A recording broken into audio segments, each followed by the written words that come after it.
What if you wanting something so desperately is actually an inner knowing and evidence that you're actually supposed to have it? Let's talk about that today. My name is Patricia Rivero Wolfson, and I'm one of your soul guides. Hey everybody, I'm Linda Krause Barnett, and I am another soul guide. Welcome to this episode of Soul Seekers TV. This looks good. It looks good. I like it. I had this thought this week, and I was sharing it with Linda, and we decided to make it the topic for today. So last week there was a Sibling State last week, and I have a brother, and if you are keeping up with our Instagram, you can follow us on Instagram, Soul Seekers TV, or on Facebook, then you probably saw the post about my brother. So my brother's 9.5 years younger than me, and I desperately wanted a brother. It was all I wanted. And later, after I posted that, my mom and I were having a conversation, and both my mom and my dad are both only children. And in the conversation with my mom, she said to me, that she never really had the need to have a brother or sister. She just was like, I didn't know what I was missing. I didn't care.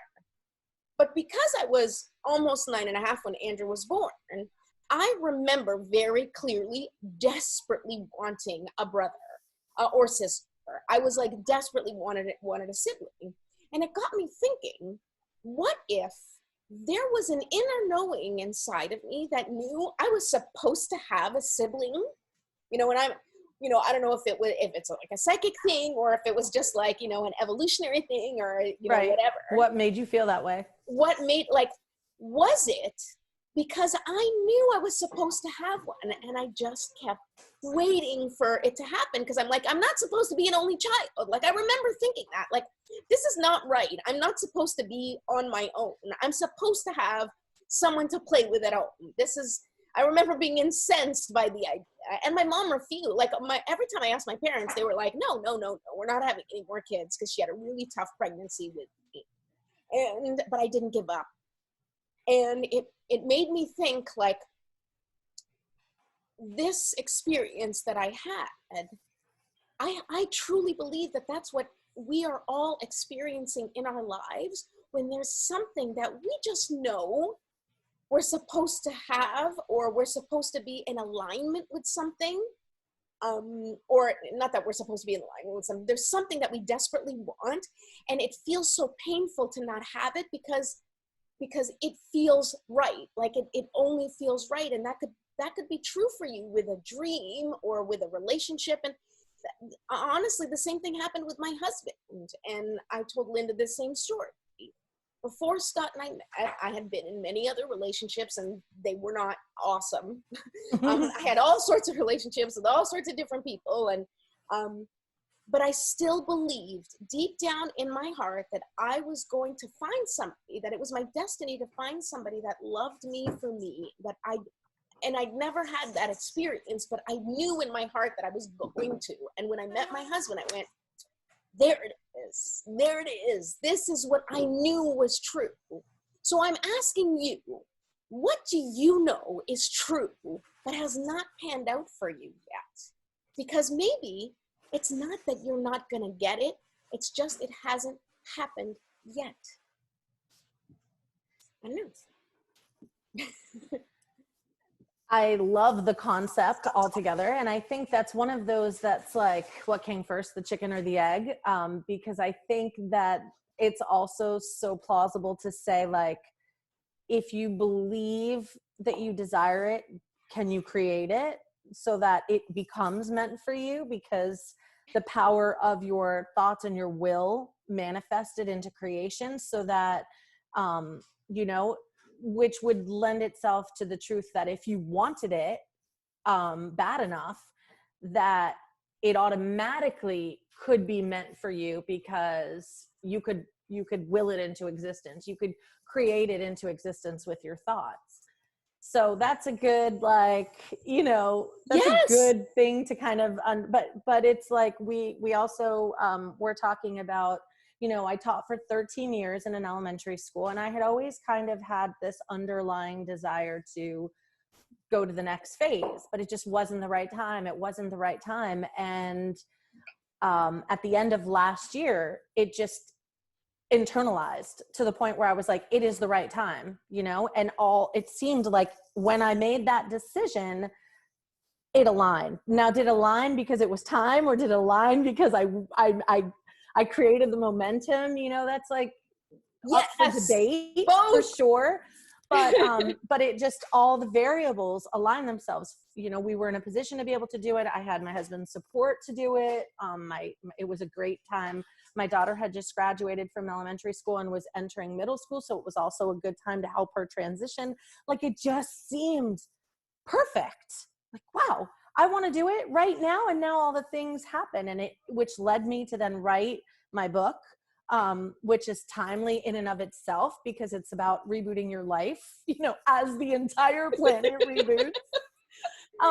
So I agree with you. I think, like, I constantly felt that tug while I was working at a job that I loved. I loved teaching, but I constantly had that little tug until all of a sudden it was a pull, not a tug. It wasn't a gentle tug. It was like, you're doing it, boom.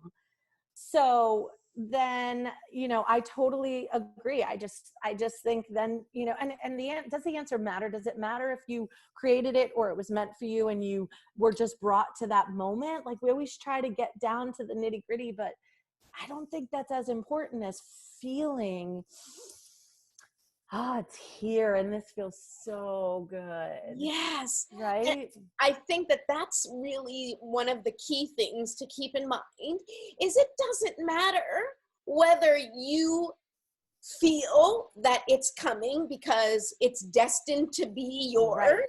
or whether or not you so desperately want it that you make it happen. Like, I mean, in the case of my brother, it's kind of hard because I don't think I can make other people happen.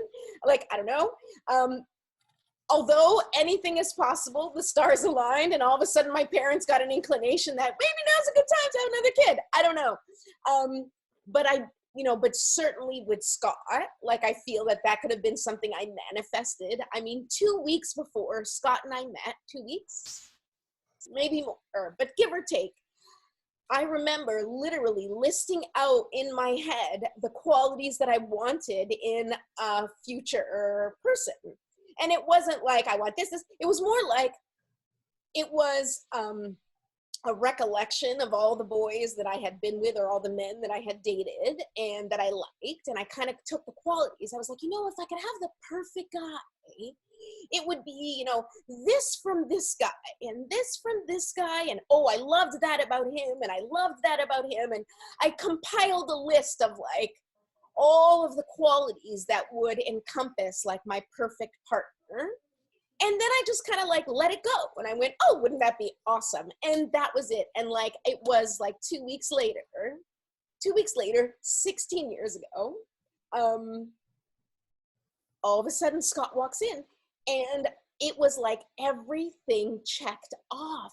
I was like, what? I mean, one of the smallest details, which is my favorite detail because it was so random, was there was a guy that I dated in university, and he was really smart and really nice guy, like, really nice.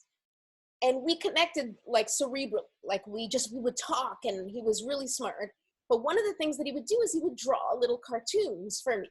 And we went to, like, you know, the way we had it at the time, like, email was starting, but you still had folders in, like, your main room. So he would drop little cartoons in my folder, which I loved. And he would do, like, a whole little cartoon page, like a news page, you know. And I remember in my listing of things, at the end, almost as a throwaway, I remember writing, like, I didn't write it down. I remember saying, oh, and it would be great if he would, you know, if he did cartoons, like, because that made me so happy. So after Scott and I met, and this was a few weeks into our relationship, he sits down and draws something, and I went, you draw cartoons? Like, no. I went, oh my God, you're it. You're the guy. I was like, you're the guy. I asked for you. That's awesome. You know, so I do think there is, like, it doesn't matter. It doesn't matter whether I manifested Scott or whether we were always destined to be together.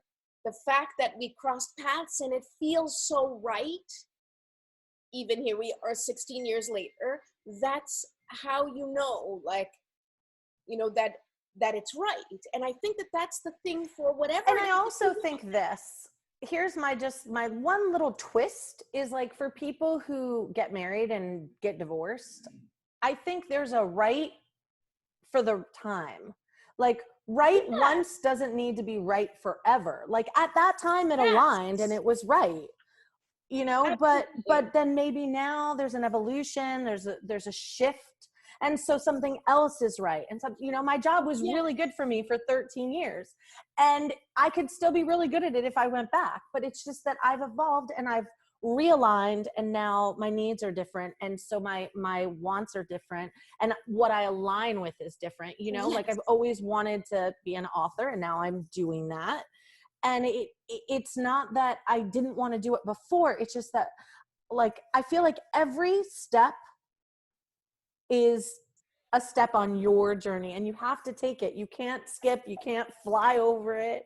You know, like I had to teach in order to write the book. I had to. It was just part of my stepping stone.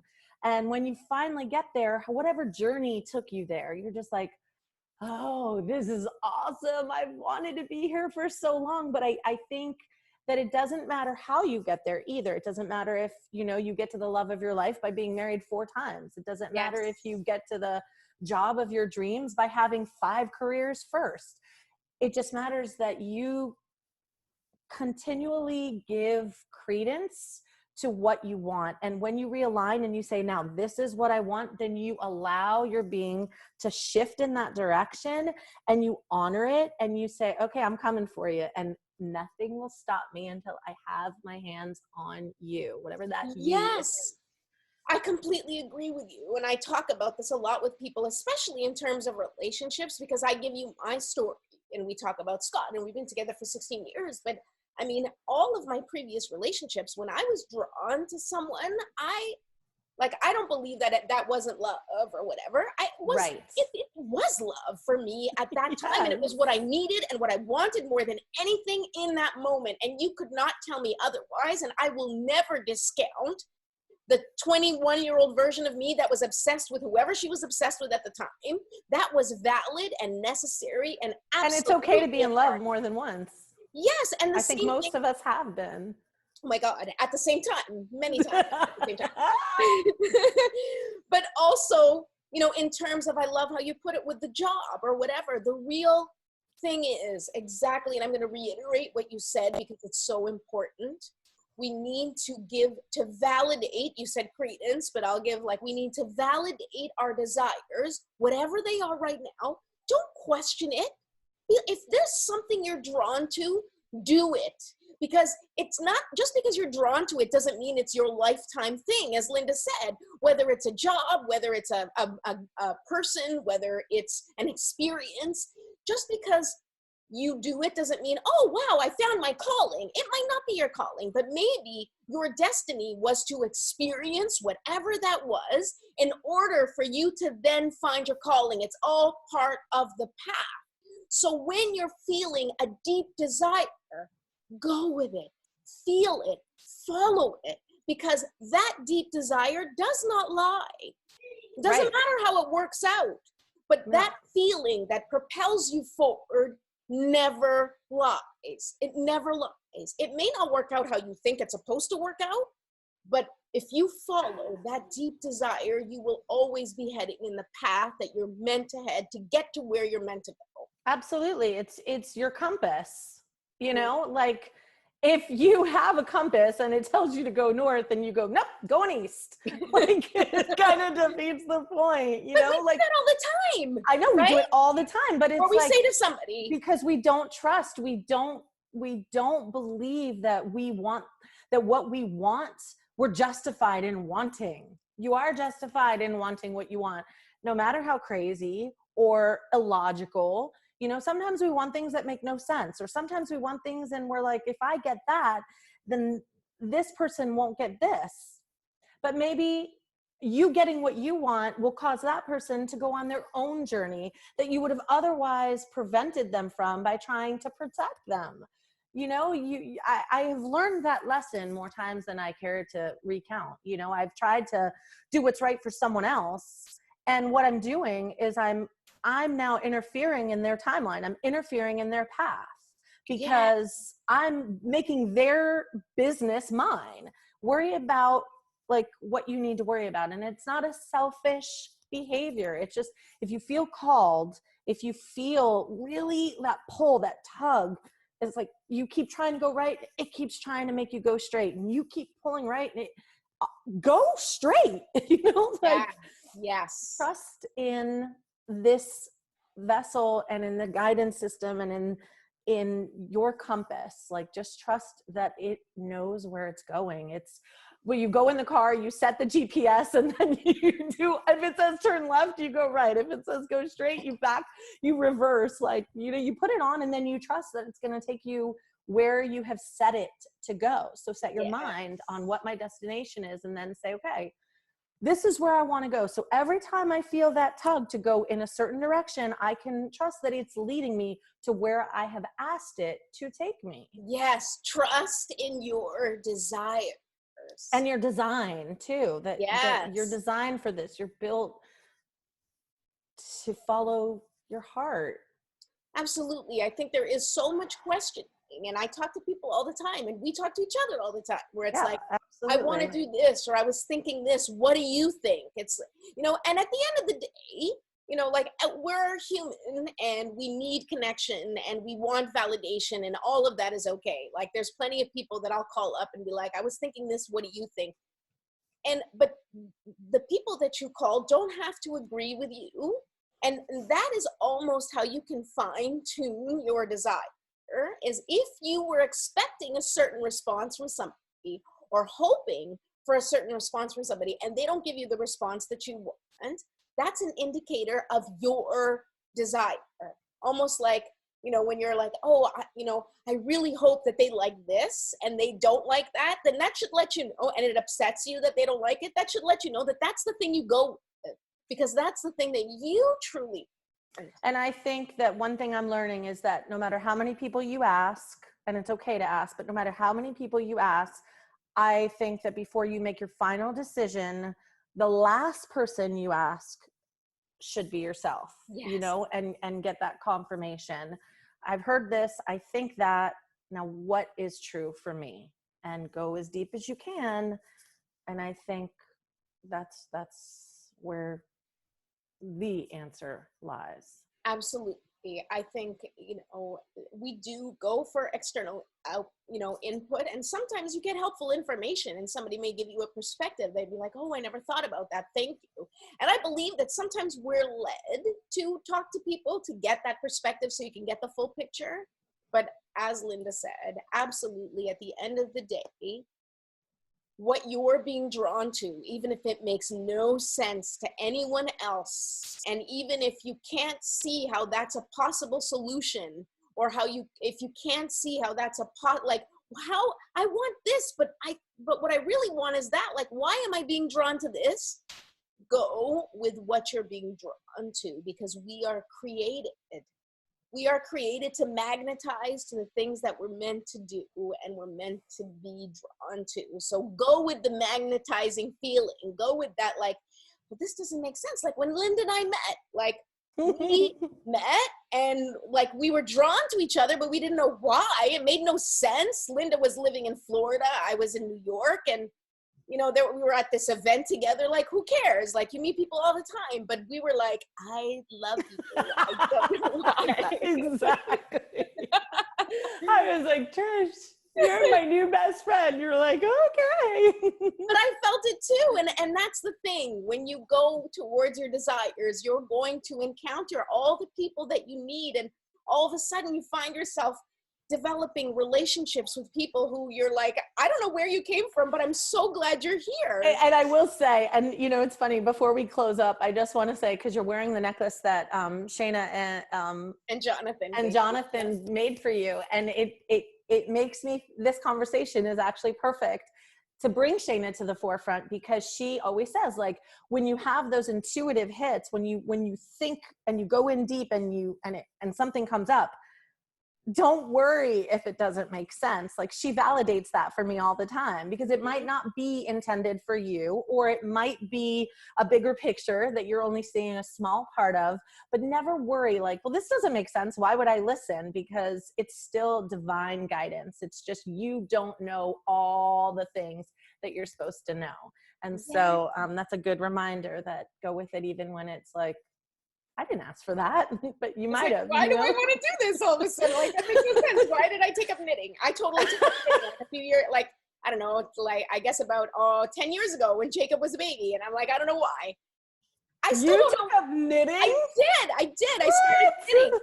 And there was something about it that just, like, I liked that repetitive, you know, kind of like, I liked that kind of motion. And, you know, in my head, I was like, you know, am I going to start knitting things? Like, I didn't, but it brought me peace that I needed at the time. Like, I still have, like, yarn, and I still have my thing. I was looking up YouTube videos. Like, I was obsessed. That's hilarious. For a while. You don't know that because it was before. No. I made a purse for my grandmother.